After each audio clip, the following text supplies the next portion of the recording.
पूर्णा तहसील कार्यालयासमोर बाबाराव ढोणे पाटील यांची अमरण उपोषण सुरू। या उपोषणाची प्रमुख मागणी अशी की पूर्णा ते हिवरा पंतप्रधान ग्राम सडक योजनेअंतर्गत रस्त्याचे काम बंद करून लोकांना त्रास करणाऱ्या गुत्तेदारांना व त्यांना सहकार्य करणाऱ्या अभियंत्याची अधिकाऱ्यांची उच्चस्तरीय चौकशी लावून काम तात्काळ चालू करा। या कंत्राटदाराच्या हलगर्जीपणामुळे अनेक लोकांचे अपघात झाले, जनावरे जखमी झाले असून त्यांना नुकसान भरपाई द्यावी। या रस्त्याच्या दुरावस्थेमुळे वाहने बंद झाली असून त्यामुळे शाळा, महाविद्यालय, कॉलेज, विद्यार्थ्यांचे शारीरिक व बौद्धिक नुकसान झाले आहे। त्याविषयी अधिकाऱ्यांना व ठेकेदारांना जाब विचारावा। या रस्त्याच्या कामासाठी अनेक शेतकऱ्यांच्या भूलताबा देऊन त्यांच्या जमिनी खोदण्याची कोणतीही कायदेशीर करार न करता कोणताही मोबदला न देता त्यांना धमकावून या जमिनी खोदण्यात आल्या। या ठेकेदारांना साथ देणाऱ्या पूर्णा तहसील कार्यालयातील महसूल अधिकारी व संबंधित तहसीलदार यांची विभागीय चौकशी लावून शेतकऱ्यांना न्याय मिळवून द्यावा। पूर्णा ते हिवरा रस्त्याचे काम चालू करून चांगल्या प्रतिमेचे काम होते का यांची तपासणी करून रस्ता पूर्ण करून द्यावा। अशा मागणी संदर्भात पूर्णा तहसील कार्यालयासमोर बाबाराव ढोणे पाटील यांची अमरण उपोषण सुरू आहे। समृद्धी मराठी न्यूज नेटवर्कसाठी पुणेवरून सुबेद मस्की।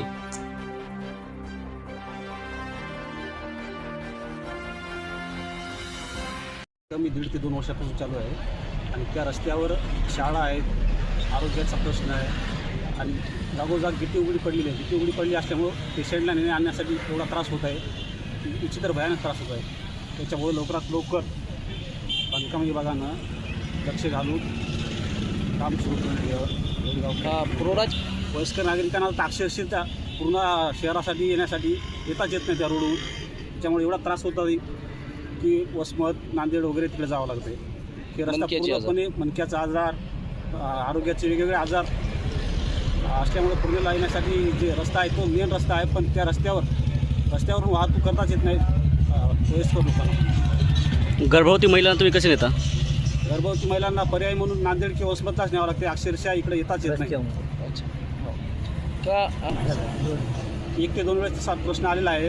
काय झालं? अक्षरशः डिलिव्हरीचा पेशंट येते वेळेस, ओबीसी समाजाचा पेशंट येते वेळेस आपण अक्षरशः आखाड्यावर बाजूला डिलिव्हरी केली आणि गावातच आरोग्य विभागानं लक्ष घातलं त्याच्यामध्ये, पण रस्त्यानं पूर्ण तालुक्याला नेतात।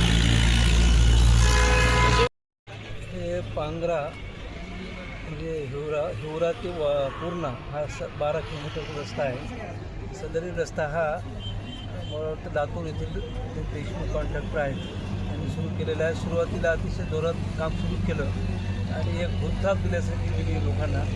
अक्षरशः आता रोडला खड्डे एवढे पडले की मोटरसायकल जात आहेत,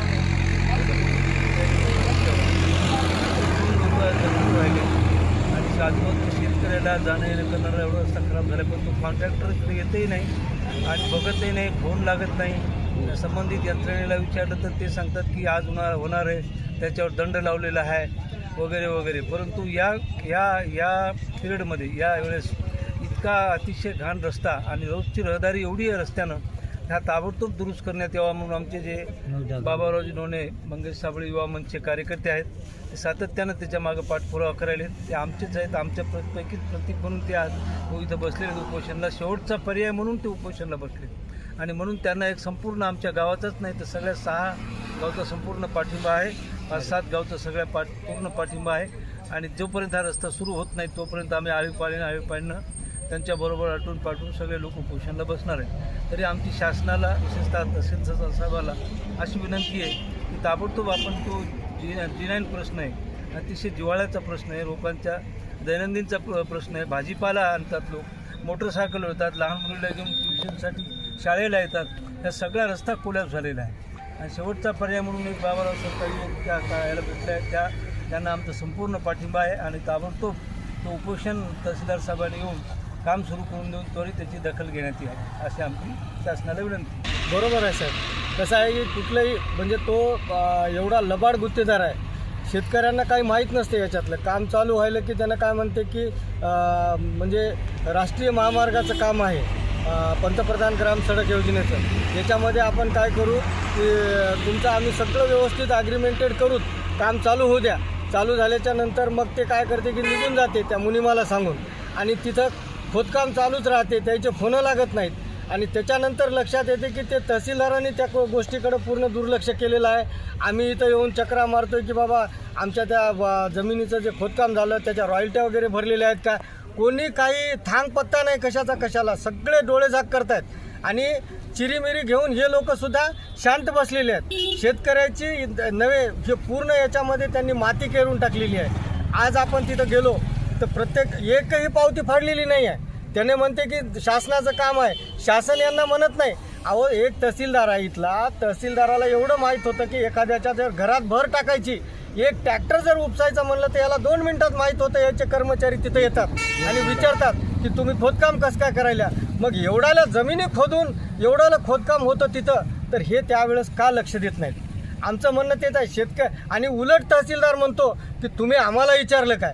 अहो तुम्हाला सगळं तुमच्या त्यानं म्हणतोय गुत्तेदार तहसीलदाराला खिशात घेऊन फिरतो मी.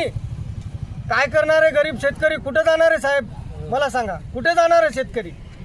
म्हणून म्हणतो आता हे आमच्या डोक्यावरून पाणी गेलेलं आहे, त्यागलेले आहोत, मरण आलं तरी चालेल, पण ह्या लोकांना 6 गावच्या लोकांना न्याय दिल्याशिवाय मी उठणार नाही. एवढी शासनाला विनंती करतो. खूप सहन केलं आम्ही, आता सहन होत नाही आहे. प्रत्येक गोष्टीला लिमिट असतं.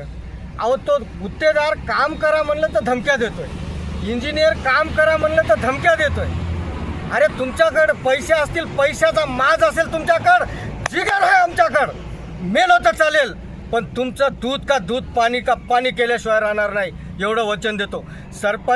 युवा सरपंच मंगेश भाऊ साबळे यांचं आम्हाला मार्गदर्शन आहे. अन्यायासोबत कसं लढायचं, अन्यायाला वाचा कशी फोडायची हे आम्ही त्यांच्याकडून शिकलेले आहे. आत्तापर्यंत कोणी 1 रुपयाचा भ्रष्टाचार केला म्हणून त्या माणसाकडे बोट दाखवत नाही. त्या माणसाचे आम्ही चेले आहोत. म्हणून विनंती करतो, जागं व्हा, न्याय द्या आमच्या लोकांना, नाही तर याचे परिणाम गंभीर भोगावे लावतील. एवढंच सांगतो आणि थांबतो.